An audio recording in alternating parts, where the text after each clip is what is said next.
What is your most disturbing, scary, or creepy real story? I work in human services, had a client with schizophrenia. Usual home visits were get a coffee, smoke a cigarette, and listen to CDs. Chill guy to hang out with. One time we were watching TV and I could feel him watching me. I looked over and he looked possessed and feral. Cool, I knew my exits and I wasn't trapped. I asked if he was okay and he responded in a weird sing-song voice. We're okay.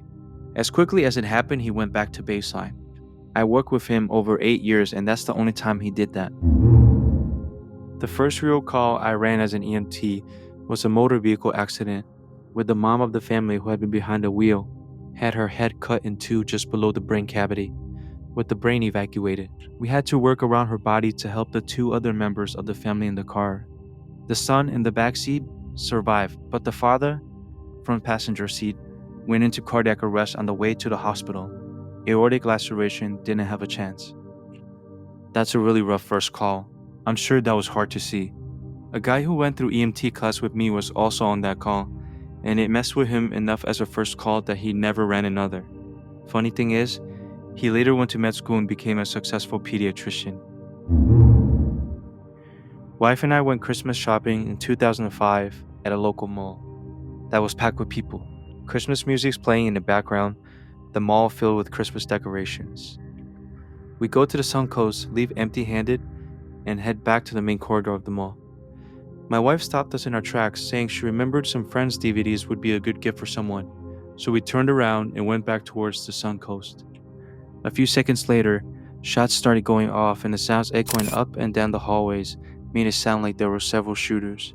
We were heading straight to where the shooter opened fire, only spared being right in front of him because of my wife. We ran and most everyone in the vicinity ran into the Suncoast, but we saw some old women frozen in place, in fear, like statues. We yelled at them to come inside to safety, but they didn't move, so I and someone else ran out to push them inside. That's when I think I saw people getting shot at least.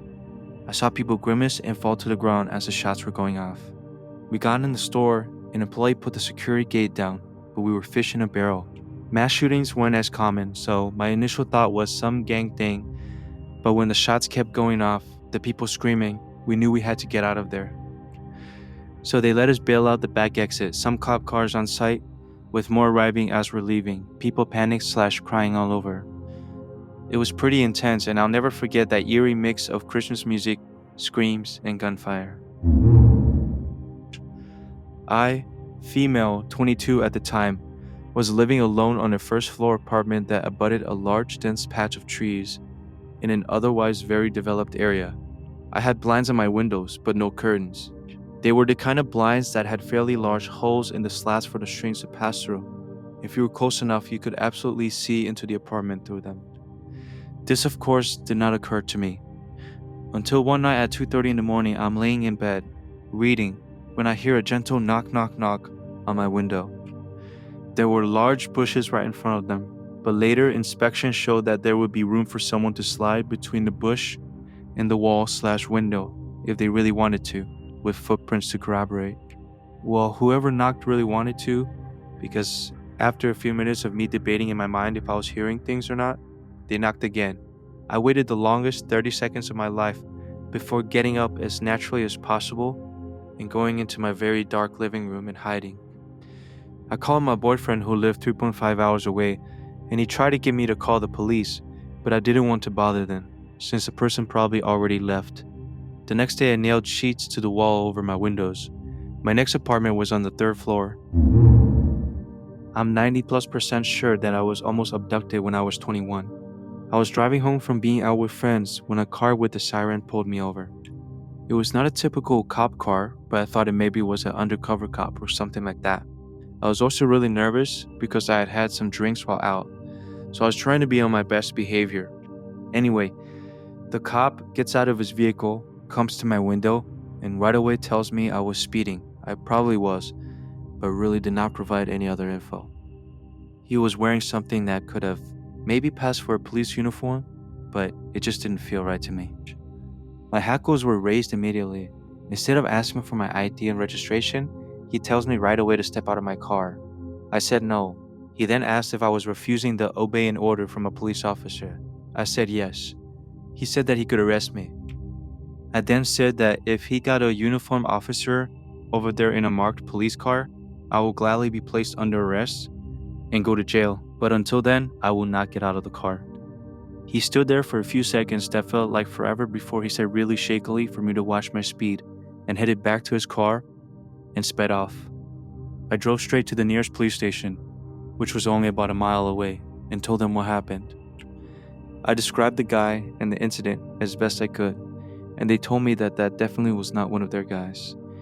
They had me fill out a report, and I had to talk to a detective a couple of days later, but ultimately, I don't know what came of it. I never told my parents that story. I lived with them at the time, and they would have never let me out of the house again if they knew. That was the scariest thing to ever happen to me. Not my story, and not sure the validity of it, but nonetheless, a woman matches with a guy on Tinder. They go out for a meal, and the date goes surprisingly well. She started to full on well, so he offers to take her home. She forgets, or he discreetly takes her keys during the evening. He later shows up at her door returning the keys. She's still not feeling great, thanks him, and heads straight to bed, locking herself in her room for safety.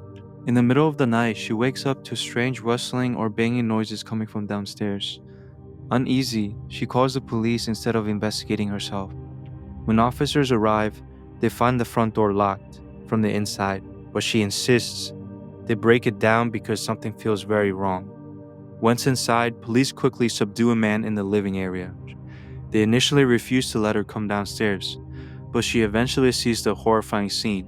The guy has completely covered her floors, walls, furniture, and sofas in plastic sheeting/tarps, like a Dexter-style kill room to contain blood and mess. Laid out nearby is a collection of tortures/dismemberment tools, including a saw, hammer, power tools, knives, or similar implements. He had apparently let himself back in with the stolen keys, drugged her earlier to knock her out, and was methodically preparing the space for whatever plans he had in mind while she slept upstairs. I'm a missionary to Sierra Leone. I interviewed a woman since I make videos. I didn't ask her about the war, but she told anyway. She described how she hid in the jungle with insects crawling on her all night while the rebels were looking for people. She survived, but they found her baby. She recounted how they took a machete and cut him to pieces. She mimed the motion. I've also seen a man walking around with half his foot mummified. It was bandaged, and that was probably the only reason it was attached. Half his foot just desiccated with skin, like paper. Medical care is free there, but they just don't have anything. In a hospital, I saw a log of who died of what. There were several rabies deaths. It's common there, and they don't have enough vaccines. You go to the doctor, and they say, yup, it's rabies. Stay here and die. A paramedic told me how during the Ebola epidemic, ambulances were provided antiseptic but weren't told it needed to be diluted.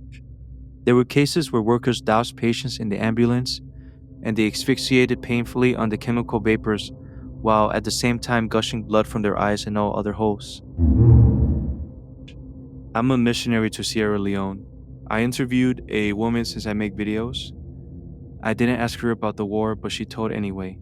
She described how she hid in the jungle with insects crawling on her all night while the rebels were looking for people. She survived, but they found her baby. She recounted how they took a machete and cut him to pieces. She mimed the motion. I've also seen a man walking around with half his foot mummified. It was bandaged, and that was probably the only reason it was attached. Half his foot just desiccated with skin, like paper. Medical care is free there, but they just don't have anything. In a hospital, I saw a log of who died of what. There were several rabies deaths. It's common there, and they don't have enough vaccines. You go to the doctor, and they say, yup, it's rabies. Stay here and die.